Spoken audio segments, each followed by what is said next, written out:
I believe I have figured out the perfect 2025 Seattle Seahawks mock draft.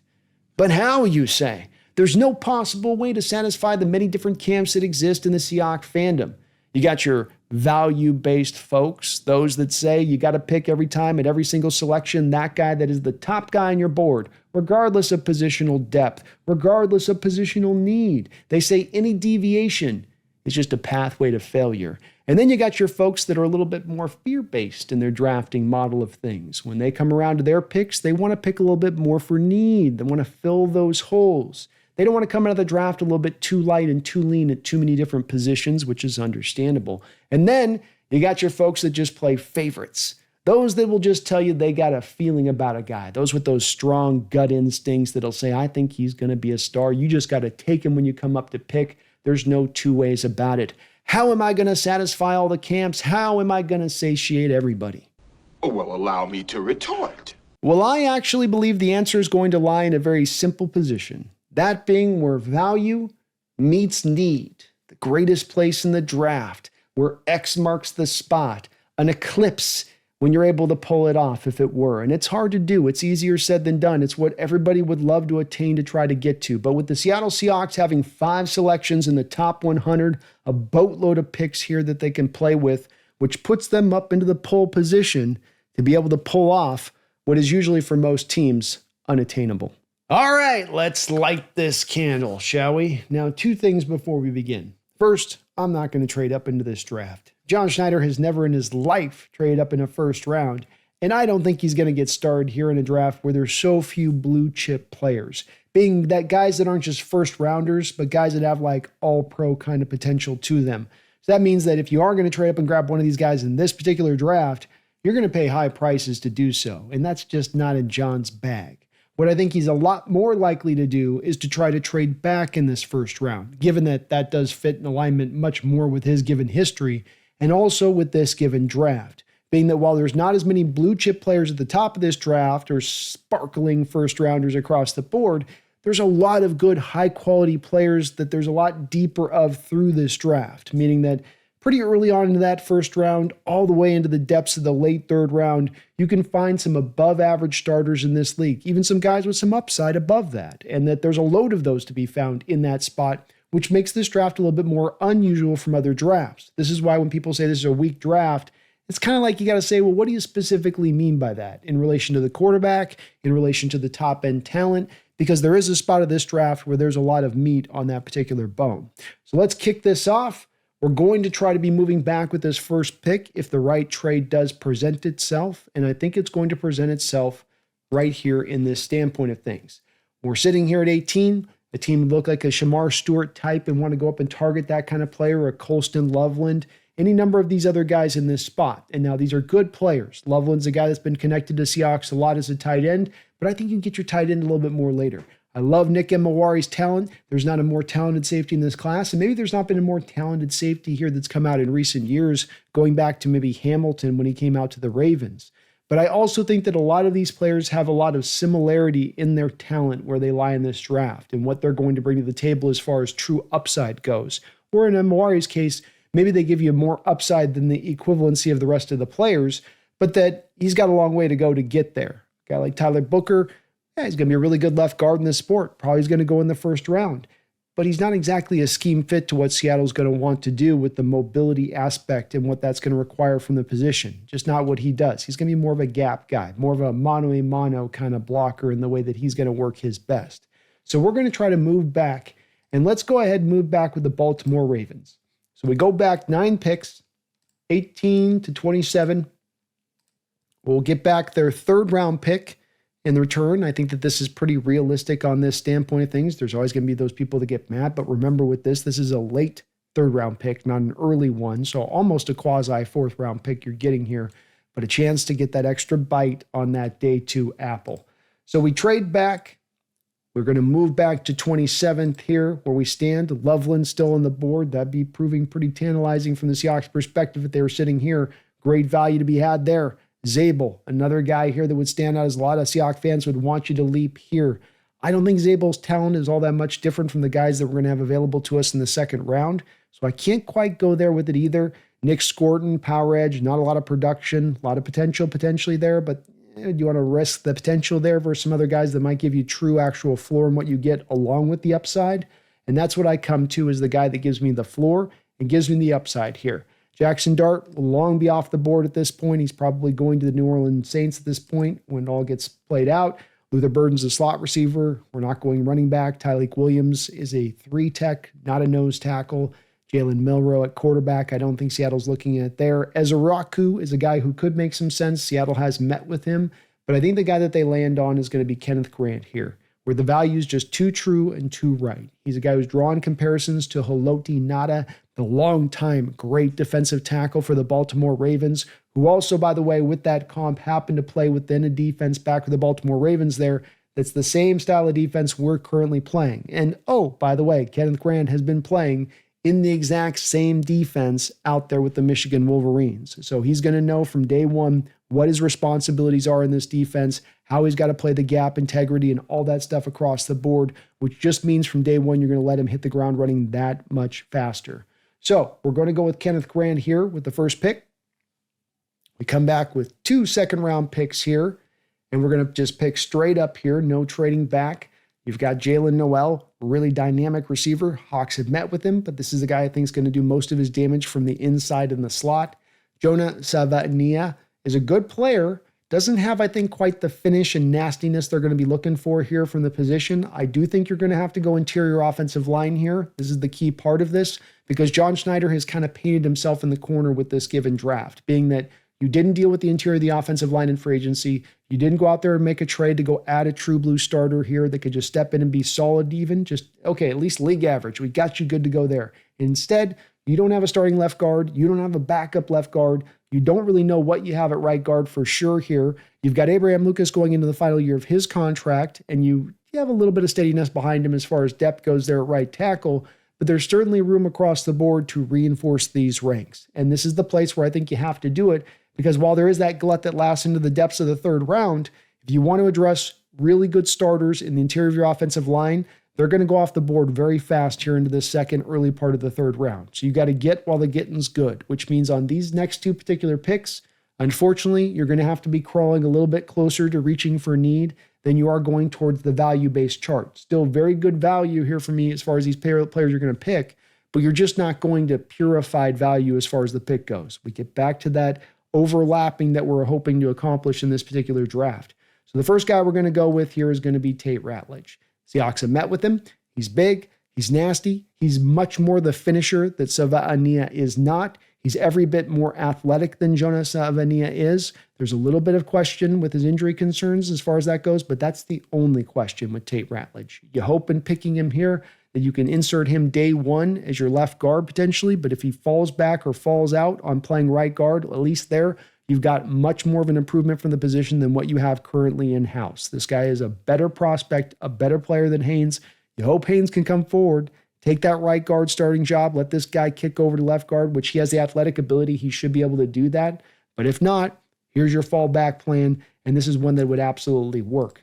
Now we come back again to a little bit more of the crawling for need here. Not that I'm proud about it, but this is also not bad value. Seattle Seahawks at the start of free agency were trying to make a run at Drew Dahlman. They missed out on it, unfortunately. It sounds like he wanted to go to Chicago. They may have been even willing to offer more money to him to make it happen. Just didn't occur. So you know that they have a little bit of an understanding that they need a little bit more here at the center position than they got. Oluwatimi is fine, but not the most athletic of cats. Sundown is super athletic, but you just don't know what you really got in that guy, and he might not be even an NFL ready-made player when it's all said and done, as high as the team potentially supposedly is on him. So we come back to center. And with the centers in this draft, if you don't grab one here now, if you don't grab the best center in this draft by far, it does kind of drop off a cliff, the position does, as we move even in through the rest of this day too. So, you go look at McLaughlin, for instance, very talented Ohio State player, probably the next best center after the guy we're going to be taking here. But that's a guy coming back off of a major injury. He may not be right his first year. You may not be back to what he was prior to the injury. And the rest of the guys are okay, but there's a couple of Oluwatimi types, peppered on in there, and not a lot of exciting guys in there. The guy you could be taking is the best center in the draft and a purified scheme fit with all of the mobility that he brings to the position. And the guy that I'm going to have the Seahawks take here is going to be like a little bit of a drop here. It's going to be Jared Wilson. And there's other really good players on this board, don't get me wrong. But this is a guy who comes in and is your day one starter at that point. You don't have to, you can only team you develop. Is Sundell really good players? He just kind of raw goods? No, this guy walks in day one. He's your starter. Let's go, kick it off, run. And he also got the added benefit in taking him along with Ratledge is that I say always a great thing about really awesome offensive lines is they have this cohesion, a psychic-like connection that exists from player to player along that offensive line. And you can only get that by those guys playing with each other for a long period of time. You can't really just quicken it. You can't really microwave it. You got to slow play it a little bit and get that development. Well, on this one, you can microwave it because these guys have been playing together at college in that way. And so you can feel very comfortable in going for Wilson that he's going to help Ratledge aside of each other. They'll help each other in this way, and that they'll be able to work together. And that's going to help you out, you'd think, in getting them to go a little bit faster in that progress going forward, much in the same way of Grant coming in and playing in the same defense that he played in at Michigan. So I'm going to go with Jared Wilson as the center here from Georgia, address the interior of this offensive line right out the jump here into day two at the beginning of day two, but then really kind of free ourselves up, I think, a little bit as we go through the rest of this draft. Okay, so we've got now where it's going to get real interesting. Seahawks have 3 picks in the third round. You have dealt with some important positions. Nose tackle, handled. Tate Ratledge, center, Jared Wilson. Interior of the offensive line's been helped out a little bit here off the jump on this one. But now we're going to come back and try as much as we can to lean into value here, hopefully crawling away from need a little bit as we now get through the rest of this draft as we can. And the place that we're going to jump on here, where wide receiver is a little bit of a pull, maybe Tyler Shock if he were to drop down this far as a quarterback, but I don't think the Hawks are going to target a quarterback this year, at least not early, with Locke signed to a 2-year deal. You could go Darian Porter here. Cornerback is a bit of a need, but I think Seattle would look at that and say, hey, we can get a cornerback a little bit later on. Oladejo, this is way too early for him here. I don't know why PFN has him this high up. Omar Lot is a defensive tackle, 3-tech type, so that doesn't make as much sense. Alfred Collins is a guy a lot of Seahawks fans like quite a bit. I don't see the fit here. He's not a nose tackle. He can maybe do just a smidge of that stuff. He's really a 3-tech / a guy you can put up to at 5-tech as a run defender. Don't really see the fit here with him. The guy I do see the fit is one of my favorite tight ends in this draft, and that's Harold Fannin Jr. This guy can block. He's great with the run after the catch. Over 100 catches last year with Bowling Green. I think this guy's a guy who can play some fullback for you as well from the tight end position. This would be a home run pick to me in the third round to grab him. I think the value is just perfect here, and even PFN likes it. So we're going to go with Harold Fannin and pop over to our next 2 third-round picks. So we've got our nose tackle taken care of. Tight end's been handled. We can move on if we want on this point from Fan to save some money in addition to that, as this gives you some redundancy there with Fannin and being in there. Wilson Ratledge on the inside. We're getting very freed up here to kind of roll whichever way we want to go on this one. So, Jacques, I'm going to avoid the quarterback. We've got Josiah Stewart, who could be interesting here, a power edge, again, from that Michigan defense. McDonald's going to have some familiarity. He's missing a little bit of the length and size that you think Mike McDonald would want from his edges in this defense. But I think you could maybe make it work with Stewart, being that he's a guy that, even though he is, when you look at the measurements, small and undersized, when you watch him play on the field, he's a monster against the run, and he's a monster against the pass. There was nobody else, I believe, in this entire college sport that had a better pass rush win rate than Josiah Stewart did. And he sets hard edges at his size. He gets up under these guys' pads, and he's got true power. It's a little bit like James Harrison of Pittsburgh, where he's about the same kind of size, but he gets after it. And we're talking about a guy from Georgia out there who's going in the first round, not Mykel Williams, but the other kid, Walker, who's about at the same size as Stewart. And Stewart's got way more pass rush productivity. So there is a little bit of a draw here on this pick to go and take a look at Stewart, especially operating from a value-based model here to a degree. And as we look through the other selections, we've gone with tight ends, kind of off the board as being much of a need. Dorian Strong, Virginia Tech cornerback, also could make some sense here in addition to that. That's a little bit more back towards the need side of this pick of it. We do also, though, have a little bit of a draw for wide receiver. This is where I come down to landing at Savion Williams. A little lower on this board here. I don't see any other receivers that stand out. Xavier Restrepo is, of course, going to be a slot guy in this league. Savion Williams, a guy I believe the Hawks have met with, is a guy that you could bring in and he's a weapon. He's like Cordell Patterson is in so many ways, but he's more of a receiver than Cordell was. He's a guy that gives you two components that you've been missing from your receiving core recently, that being contested catch and yak ability. He's got that down pat. He can go play running back for you. So if you want to have it to where you only want to run with 3 running backs into the next year and then have him be your 4th running back, this guy's literally taking carries from directly snaps and just like a running back in the backfield. He can do that stuff very comfortably, even at his size of 6'5". He's got a lot of upside still as a receiver. He's got to refine some of his route running. I think some of that can come with time. He's got the hands. He's got great rack ability. There's a lot this kid brings to the table. I think he's just starting to kind of scratch the surface. I'm going to go with Savion Williams here at 91. Come back to 92, and this is going to be one where I'm going to go a little bit, again, outside the box on this one. You can call it neat if you want. I've got this guy higher up on the value placed on the board than this currently does. Stewart's a little bit of a draw here. But the key with understanding this draft to me for the Seattle Seahawks as a baseline situation is this. You've got to come into this draft and you've got to take care of this offensive line. No two ways about it. No excuses. No none of that. You take care of this offensive line and you take care of it in full. And while I said I hope Ratledge can move to left guard, I hope that could happen, I'm not going to wing and a prayer this thing. And the guy that's on my board right now as I go through this, that's the high value guy on the board, Will Howard could make some sense going with quarterback. Again, I think the Seahawks aren't going with QB here. I think Will Howard's off the board by this point, much like Tyler Shock. He's gone. Yeah, there's cornerback here that could be a little bit of a pull here. I don't think you're drawing to more as much wide receiver. I think Smail Mondan, this is a little bit early. So what I'm saying is, and then going through some of the list of these guys on this, no one's really jumping out above anybody else as the guy that you would go to here. And the guy that I am going to go to that's going to look like a little bit of a reach here, but I don't think it's a reach at all, is going to be Chase Lund, a guy the Seattle Seahawks have met with. He's a guy who can play tackle and gives you some insurance out there for Abraham Lucas, but a guy who I believe can also kick inside to guard. He's got all of that mobility, and that's when we talk about guards in this system, there's a long laundry list of guys that played tackle at the college level who kicked into guard at the pro level to play in the Shanahan kind of system. So he can come in there and jump in there for Abraham Lucas if Abraham Lucas's need acts back up, or he can be your starting left guard. So he gives you both of those. He also was the highest rated zone blocking tackle in college football last year, or one of the highest. The kid from William and Mary might have been the highest, but this guy was right there with him. So he's also very much a pure fit to what you want to do from the concepts. That stuff's not going to be foreign to him when he walks in the door. This, to me, just reinforces you on the offensive line in this draft. Not just giving you bodies, but giving you 3 quality bodies. Wouldn't surprise me in the least if these are your 3 day one starters for you on the interior of that offensive line if you go this direction. So Chase Lund, that is my final pick in round 3 after Savion Williams. And we just keep it rolling here.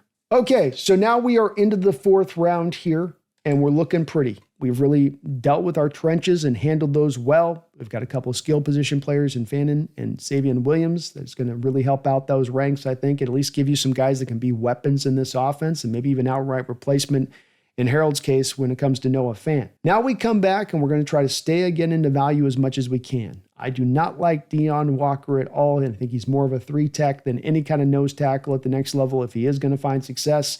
Rondé Gadsden's not much of a need here as we already got our tight end. I don't think we go running back. I don't think we go quarterback either, though there would definitely be a draw for John Schneider to go with Quinn Ewers here.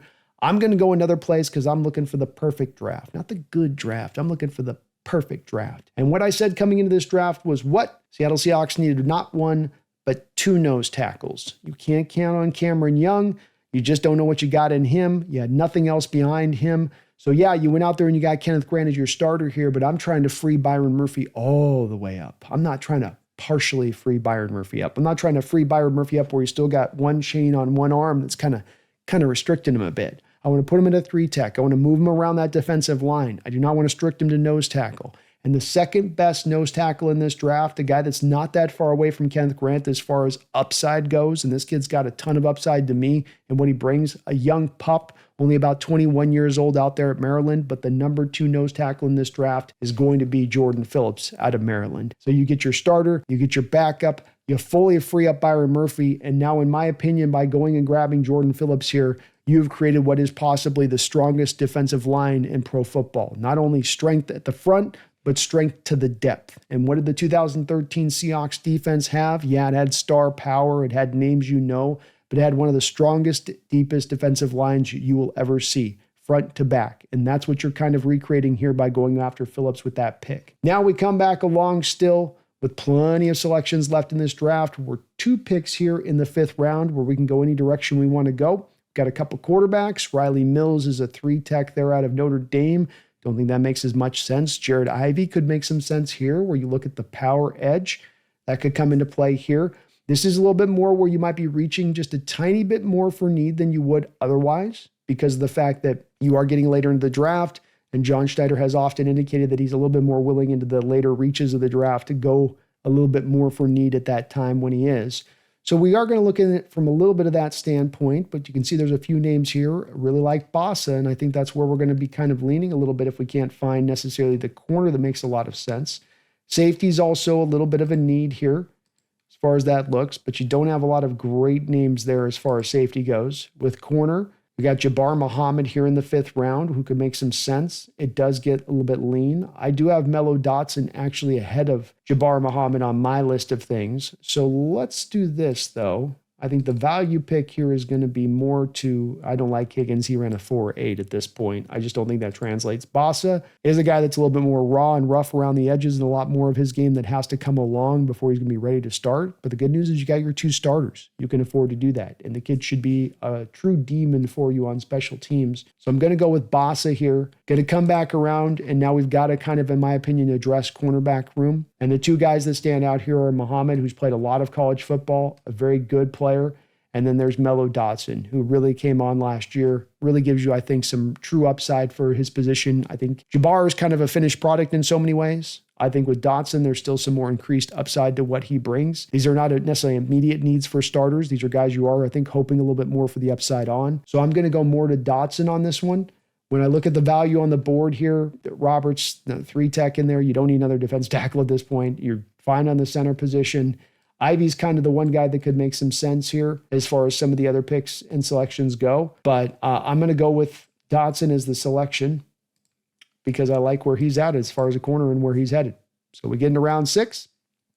As an update, we've really taken care of the interior of the offensive line. We got our 2 nose tackles on point. We got a receiver. We got our cornerback on point here. We still need to take a look at safety at some point or another in this draft, but we are in a good spot. And I'm going to do a little bit of a John special here is what I will call this one, which is that I really like this kid's upside as well. You went with the double dip outside corners last year, and it didn't work out great. Pritchett didn't necessarily go well, and certainly DJ James couldn't even make the roster. But you had did this before in recent history with Woolen and Kobe Bryant in the same draft, and it did work out. So let's see if John tries to go back into that well once again. Robert, longer beam from Rutgers, really fun corner, fast, quick, twitchy. You can see where there's some upside here in this kid, which is usually hard to find once you get into the 7th round. So we'll go with another cornerback. And then finally, like I said, I got to make everybody happy on this one. That's the goal on this particular draft. That's what we're looking to get done with this draft. Now we got some tight end names that can make some sense here, but we already went and got Fannin. So you're not looking at Conyers or Haas is really on the board here. Willie Lampkin could be a lot of fun as a guy that just take a flyer in the 7th round and give it a try with him and see what happens. But you've gone with your 3 offensive linemen. So I'm going to look at this in a different direction. Let's take a flyer on a quarterback, shall we? Let's try to make everybody happy. Let's come out of the draft with a QB just to try it.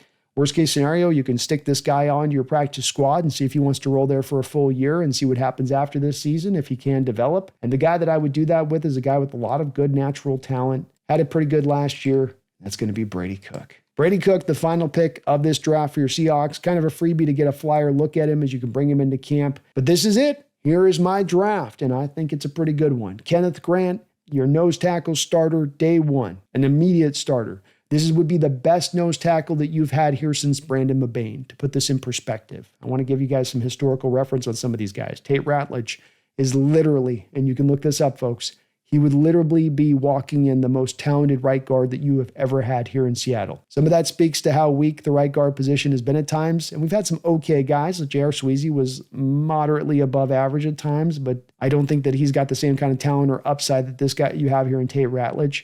You had Chris Gray at one point, who was a real lunch pail kind of player, but not to this same level of what you would get here in Tate Ratledge. And Jared Wilson, you get his teammate there at center.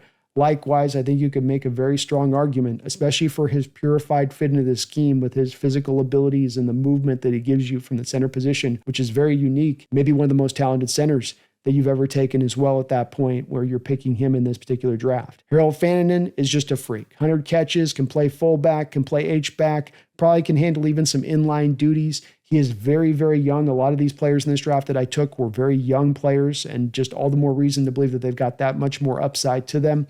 This would be your heir apparent there for Noah Fant also to be able to maybe free you up, and that this pick alone might free you up to just outright cut or trade him at that point and then be able to recoup some of the money back that you're going to pay him this upcoming season by making this selection. I love Fanninen's talent. He's got a player just with a lot of different attributes he brings. I know he's kind of weird to look at. I know he's kind of odd in the field and how he moves, but he just gets it done. We come back and take Savion Williams in the third round. This is a rack machine, a yak machine, a contested catcher in addition to it. This is a 6'5" guy with Madden moves for days and what he brings to the table. Love him. The 12th man would love watching him play on Sundays. He is absolutely dynamic with the ball in his hands. Chase Lunt, the best outside blocking zone right tackle maybe in the sport last year in college football, another pure fit who can kick inside to guard, I believe, and be able to play in there very well. So you've addressed the interior of your offensive line. Jordan Phillips is the second best nose tackle in this draft, but not far behind Kenneth Grant. Jeffrey Boss is a guy that you're able to then get who's got a lot of upside to him. You got to clean up a lot in his game, but who better to clean up Jeffrey Boss's game than the linebacker whisperer himself, Mike McDonald. That's right. Mello Dotson, Robert Longerbeam. You get two outside cornerbacks. These are outside cornerbacks you're getting there here later in the draft as potential starters down the line. And then you get your quarterback, Brady Cook, a little bit of a flyer pick. Let's just try him out. Let's see how he looks out on the field, trot him out and see. Why not in this draft just take a flyer at that point in this pick? Because you've done so much good handiwork at the front of this draft. You kind of freed yourself to do so here in this last pick in the 7th round. But let me know what you guys think. Was this a draft where I was off my rocker, or is this right on the right spot? I'd love to hear what you guys think, and I'd love to hear what you guys would go if you go a different direction. Who are the players that you're picking in your mock drafts that you're lasering in on? This is my best draft. These are the best guys I get at these places in the draft. Because I know all you're running about 5,000 mocks at this point. You're all doing what I'm doing. You're refining on down to what is the best possible outcome for our Seattle Seahawks. Let me know.